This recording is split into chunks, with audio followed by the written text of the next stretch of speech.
واتقوا فتنة، اور اگر اللہ اور اس کے رسول کے حکم جہاد پر فوری لبیک نہیں کہتے اور اس عمل کی طرف نہیں آتے جس میں تمہاری حیات ہے، تو پھر اس عذاب سے ڈرو جو تم میں سے صرف ظالم لوگوں تک محدود نہیں رہے گا۔ اور یہ وہی عذاب ہے جو میں نے ابھی جس کی تفصیل کی کہ کفر کے نظام کی غلامی کا عذاب یہ صرف بدکار لوگوں تک یا برے لوگوں تک محدود نہیں رہتا، بلکہ نیک لوگوں کو بھی برابر اس کے اثرات پہنچتے ہیں، اور وہ برابر ان لعنتوں کا شکار ہوتے ہیں جن لعنتوں سے پوری قوم اور پورا جو مسلمانوں کا ایک معاشرہ گزر رہا ہوتا ہے، وہ سارے کے سارے اثرات ان پر بھی طاری ہوتے ہیں، خواہ اپنی ذات کے اعتبار سے کتنے ہی نیک کیوں نہ ہوں، کتنے ہی عبادت گزار اور کتنے ہی دیندار کیوں نہ ہوں، لیکن ان ساری چیزوں میں وہ بھی دوسروں کے ساتھ شریک رہتے۔ اللہ رب العالمین میں کہ ایسا عذاب آئے گا، اور نبی کریم صلی اللہ علیہ وسلم نے اسی کی تفسیر میں فرمایا ما ترک قوم الجہاد الا عمهم اللہ بعذاب، کوئی بھی قوم جب جہاد کو ترک کر دیتی ہے اللہ رب العزت اس پر عمومی عذاب مسلط فرما دیتے ہیں جس سے کوئی نیک و بد مستثنا نہیں رہتا، سب پر۔ اب کفار کی غلامی کا عذاب آ جائے تو سارے نیک و بد اس کے اندر شریک ہے، جیسے وہ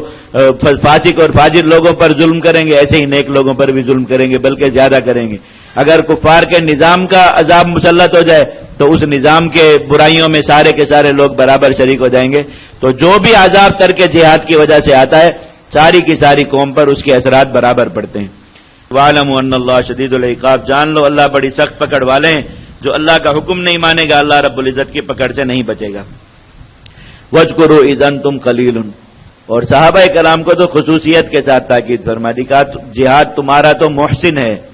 اور تم جہاد سے پہلے کے حالات اور جہاد کے بعد کے حالات پر غور کرو، تمہیں سمجھ آئے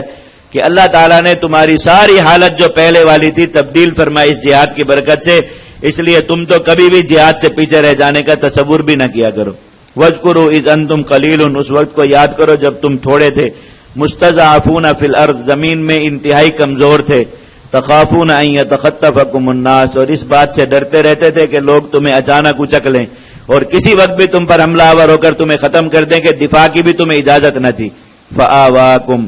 اللہ نے تمہیں ٹھکانہ دیا، وَأَيَّدَكُمْ بِنَصْرِهِ، اپنی نصرت آسمان سے اتار کر تمہیں قوت دی، دشمنوں پر تمہیں غالب کیا، وَرَزَقَكُمْ مِنَ الطَّيِّبَاتِ، اور جہاد کی برکت سے پاکیزہ رزق اللہ تعالیٰ نے غنیمت کا مال، فے کا مال تمہیں عطا فرمایا جس سے تمہارے معاشی حالات بھی درست ہو گئے، لَعَلَّكُمْ تَشْكُرُونَ، تاکہ تم شکر گزار بنو اور اس عمل کو اپنے ہاتھوں میں ہمیشہ تھامے رکھو۔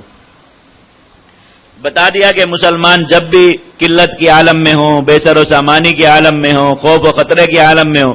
ان سارے حالات سے نکلنے کا ذریعہ وہی ہے جس کے ذریعے اللہ رب العزت نے حضرات صحابہ کرام کو ان حالات سے نکالا تھا، کہ جب سے اللہ رب العزت نے جہاد کو فرض فرمایا اور صحابہ کرام نے جہاد شروع کیا، پھر آپ نے کہیں نہیں پڑھا سنا ہوگا کہ مسلمانوں میں سے کوئی شخص اس کے بعد کبھی انگاروں پر لٹایا گیا، آپ نے کوئی ایسی داستان نہیں سنی ہوگی کہ مسلمانوں میں سے کوئی شخص اس کے بعد گلے میں رسی ڈال کر کہیں گھسیٹا گیا، یا مسلمانوں کو جو ہے وہ مظلومیت کی حالت میں کبھی اس طریقے سے مار دیا گیا، اس کے بعد آپ نے یہ واقعہ کبھی نہیں سنا ہوگا۔ اللہ تعالیٰ نے حضرات، اور پہلے مسلمانوں کی پوری تاریخ یہی ہے، وہ 13 سالہ جو مکی دور ہے پورا پڑھ کر دیکھ لیجئے، بس یہی ہے، مارے ہی مارے ہیں، مظالم ہی مظالم ہے، اور کفار کا تسلط، جبر، ان کے کہکے، ان کی جو ہے وہ منحوس آوازیں، گالیاں، یہی سب کچھ ہے۔ اللہ رب العزت نے ایک بار تم نے ابھی صرف بدر کا ایک جہاد کیا، اللہ تعالیٰ نے تمہاری ساری حالت کو بدل دیا کہ اب کافر مکہ میں موجود مسلمانوں پر بھی یہ مظالم نہیں کر سکتے تھے۔ یا ایھا الذین آمنوا لا تخونوا اللہ والرسول وتخونوا اماناتکم، جہاد میں کامیابی کے اصولوں میں سے ایک ذرّی اصول خیانت سے بچنا ہے۔ وہ جماعت جس کے اندر خیانت آ جائے،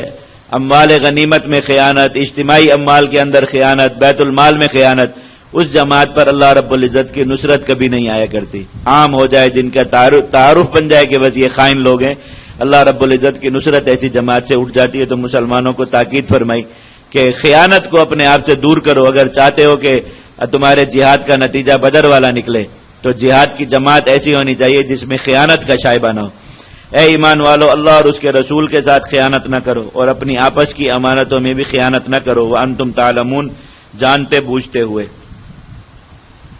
وَاعْلَمُوا أَنَّمَا أَمْوَالُكُمْ وَأَوْلَادُكُمْ فِتْنَةٌ، اور انسان خیانت کیوں کرتا ہے، اس کے اندر خیانت کا داعیہ کیوں پیدا ہوتا ہے،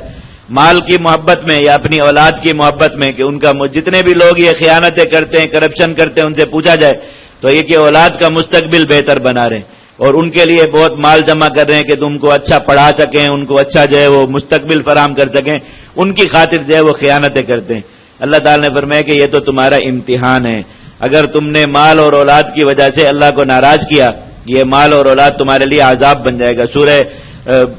توبہ میں اللہ تعالیٰ نے چند یعنی قریب 2 بار بتایا کہ جو لوگ مال اور اولاد کو اللہ کی مرضی کے بغیر استعمال کریں گے اور اللہ رب العزت کی نافرمانیاں کریں گے، ان کی وجہ سے اللہ تعالیٰ ان کی اولاد کو اور ان کے مال کو ان کے لیے عذاب بنائے گا دنیا میں۔ اور کیسے عذاب بنائے گا یہ بھی وہیں پر سورت کے اندر بیان ہوا، تو اللہ تعالیٰ نے یہاں بھی اسی پر تنبیہ فرما دی۔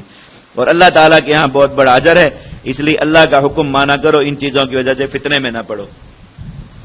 یا ایھا الذین آمنوا ان تتقوا اللہ یجعل لکم فرقانا، اے ایمان والو اگر تم تقوی پر رہے، یعنی اب تمہارا جہاد اگر ان ساری صفات کے ساتھ مزین ہوا، تم نے اللہ اور اس کے رسول کی اطاعت میں جہاد کیا، تم نے اللہ اور اس کے رسول کے حکم جہاد پر فوری لبیک کہا، اور تم نے اپنے جہاد کو خیانت سے پاک رکھا، اللہ تعالیٰ نے وعدہ فرمایا کہ وہ ایسی جماعت کو اور ایسے مجاہد کو امتیازی شان عطا فرماتے، اور اس کا نام اونچا ہوتا ہے، چاہے دنیا اس کے نام کو مٹانے کی گرانے کی کتنی بھی کوشش کرے، اور وہ خود بھی اپنے نام کو اونچا کرنے کے کوئی اسباب اختیار نہ کرو، اللہ تعالیٰ نے اپنے ذمے لیا، اللہ تعالیٰ ایسے آدمی کو مسلمانوں میں اونچی شان اور ایک امتیازی شان عطا فرماتے کہ اس کا نام دنیا بھر میں گونجتا ہے۔ اللہ تعالیٰ نے خود اس چیز کا وعدہ فرمایا، یجعل لکم فرقانا، اللہ تعالیٰ تمہارے لیے شان امتیازی پیدا فرما دیں گے۔ فرقان کے 2 سب سے معروف معنی ہیں، ایک معنی ہے شان امتیازی، کہ ایسا آدمی مسلمانوں کے اندر ضرور امتیازی شان پاتا ہے، خواہ مسلمان اس کی شان کو مٹانے کی بہت کوشش کریں یا وہ خود اپنے آپ کو چھپانے کی اور مٹانے کی کوشش کرتا رہے، اللہ رب العزت اس کو مقام اور مرتبہ دلاتے، اللہ رب العزت کا یہ وعدہ ہے۔ جس شخص کا بھی جہاد خیانت سے پاک ہو، اللہ اور اس کے رسول کی اطاعت میں ہو، اللہ اور اس کے رسول کے احکام پر اور تقوی کی جکڑ بندی کے اندر ہو، ایسے آدمی کو ضرور شان امتیازی دنیا میں ملتی ہے اور اس کا نام دنیا بھر میں گونجتا ہے۔ دوسرا معنی فرقانن کا ہے کہ اللہ تعالیٰ ان لوگوں کو حق کو ان کے ساتھ کر دیتا ہے، یعنی وہ اپنے زمانے میں حق کی علامت بن جاتے کہ جس طرف وہ ہوں گے حق اسی طرف ہوگا، اور انہی کے ذریعے حق کو، حق والوں کو، حق والی جماعت کو پہچانا جاتا ہے کہ جس طرف یہ لوگ کھڑے ہیں بس یہی معاملہ ہی اس بھر میں حق ہے۔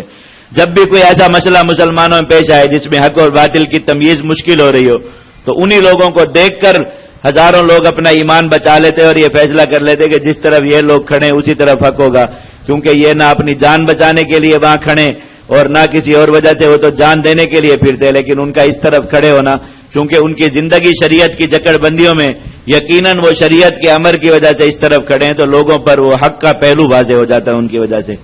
وَيُكَفِّرْ عَنْكُمْ سَيِّئَاتِكُمْ، اور آخرت کا بدلہ یہ